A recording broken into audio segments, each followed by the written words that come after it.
पितृ शब्द का मतलब है पूर्वज। इसीलिए हर साल एक समय आता है पितृपक्ष, जिसे श्राद्ध पक्ष भी कहा जाता है। यह 16 दिन का वह समय है जब हम अपने पुरखों को जल, अन्न और तर्पण अर्पित करते हैं। यह समय पूरी तरह हमारे पूर्वजों को समर्पित होता है। साथ 2025 का पितृपक्ष बेहद महत्वपूर्ण है, क्योंकि इस बार इसमें अमावस्या का विशेष योग बन रहा है। नमस्कार दोस्तों, मैं हूँ Megha and you are watching stories with Megha.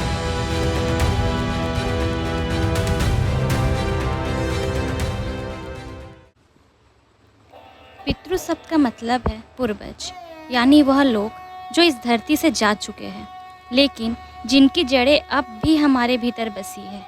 हमारे पिता, दादा, परदादा और उनसे भी पहले के लोग। आज हम जो है, हमारी पहचान, हमारे संस्कार, हमारा अस्तित्व सब उन्हीं के देन है। हिंदू संस्कृति में यह माना जाता है कि इंसान भले ही शरीर छोड़ दे, उसकी आत्मा और उसके आशीर्वाद हमेशा वंशजों को प्रभावित करते हैं। यानी अगर हम अपने पितरों को याद करते हैं तो हमें उनका आशीर्वाद मिलता है, और अगर हम उन्हें भूल जाए तो उनका दुख हमारे जीवन में पितृदोष बनकर आता है।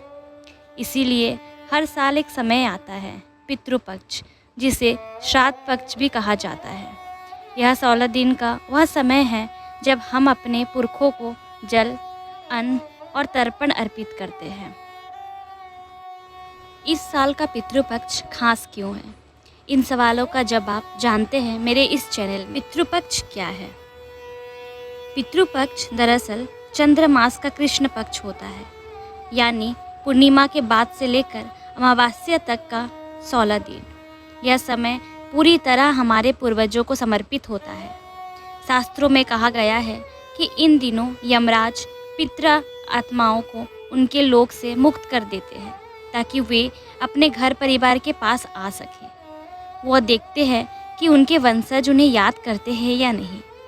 इसी दौरान घर घर में श्राद्ध, पिंडदान और तर्पण किया जाता है। इसका उद्देश्य है पूर्वजों की आत्मा को तृप्त करना और उनसे आशीर्वाद लेना। पितृपक्ष का सबसे बड़ा रहस्य छुपा है महाभारत की कथा में। कर्ण, जिसे हम दानवीर कर्ण के नाम से जानते हैं, उसने जीवन भर गरीबों और ज़रूरतमंदों को सोना, चांदी, धन और हर चीज़ बांटी। लेकिन जब वह स्वर्ग लोक पहुंचा तो उससे खाने को कुछ नहीं मिला। जो भी मिलता वह सोना और रत्न बन जाता। भूखा प्यासा कर्ण हैरान होकर देवताओं से पूछ बैठा, मैंने तो जीवन भर दान ही किया, फिर भी मुझे भोजन क्यों नहीं मिल रहा? तब देवताओं ने कहा, तुमने जीवन भर सोना और धन दिया, लेकिन अपने पितरों के लिए कभी श्राद्ध नहीं किया, उनकी आत्माओं को अन्न और जल भी नहीं दिया, इसीलिए आज तुम्हें भी भोजन नहीं मिल रहा है।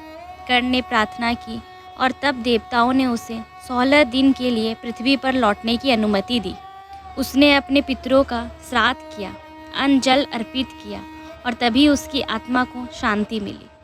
कहा जाता है कि तभी से यह परंपरा शुरू हुई है कि हर साल 16 दिन अपने पितरों के लिए श्राद्ध करना चाहिए।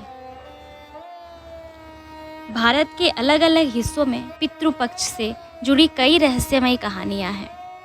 जैसे ब्राह्मण और उसके पितर। एक ब्राह्मण अपने पितरों का श्राद्ध नहीं करता था। धीरे धीरे उसके घर में दुख, बीमारी और दरिद्रता छा गई। एक रात उसने सपने में अपने दादा को देखा। वे रो रहे थे और कह रहे थे, बेटा, हमें बस एक लोटा जल और एक मुट्ठी अन्न चाहिए। अगले दिन से उस ब्राह्मण ने श्राद्ध शुरू किया और उसके घर की स्थिति सुधरने लगी। राजस्थान के एक गांव में मान्यता है कि अगर पितृपक्ष में लोग अपने पितरों का श्राद्ध नहीं करते तो गांव के पुराने कुएं का पानी खट्टा हो जाता है। लोग मानते हैं कि असंतुष्ट पितर प्रकृति को भी प्रभावित कर देते हैं। पितृपक्ष के दिनों में लोग दीप जलाकर काला तिल, चावल और जल अर्पित करते हैं। कहा जाता है कि यह सब सीधे पितरों तक पहुंचता है। अगर कोई व्यक्ति अपने पितरों का श्राद्ध नहीं करता तो उसकी संतान को जीवन में बाधाएं आती है। विवाह, संतान सुख और धन और स्वास्थ्य से जुड़े समस्याएं। इसे ही पितृदोष कहा जाता है। अब अगर हम इसे विज्ञान की दृष्टि से देखें तो भी इसमें गहरी बातें छुपी है। पितृ पक्ष का समय होता है बरसात खत्म होने और सर्दी शुरू होने का। इस दौरान पाचन तंत्र कमज़ोर होता है। श्राद्ध में जो खाना बनता है, खिचड़ी, काला तिल, मूंग दाल, चावल, दही, यह सब लाइट और हेल्दी होता है। यानी ये स्वास्थ्य की दृष्टि से भी बहुत महत्वपूर्ण है।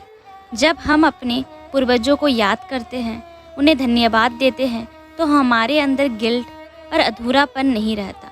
यह हमें मानसिक शांति देता है। श्राद्ध के बहाने पूरा परिवार एकत्रित होता है, पूरा कहानी सुनाई जाती है, बच्चे और दादा दादी और पुरखों के बारे में जानते हैं। यह परिवार को जोड़कर रखता है। फिर इस साल का पितृपक्ष क्यों खास है? ज्योतिष शास्त्र के अनुसार 2025 का पितृपक्ष बेहद महत्वपूर्ण है, क्योंकि इस बार इसमें अमावस्या का विशेष योग बन रहा है। चंद्र और शनि की स्थिति पितरों को तृप्त करने के लिए अत्यंत शुभ है। कहा जा रहा है कि इस बार जो लोग श्राद्ध करेंगे उन्हें 7 पीढ़ियों तक का आशीर्वाद मिलेगा। पितृपक्ष कोई अंधविश्वास नहीं है। यह एक ऐसा समय है जो हमें हमारी जड़ों से जोड़ता है।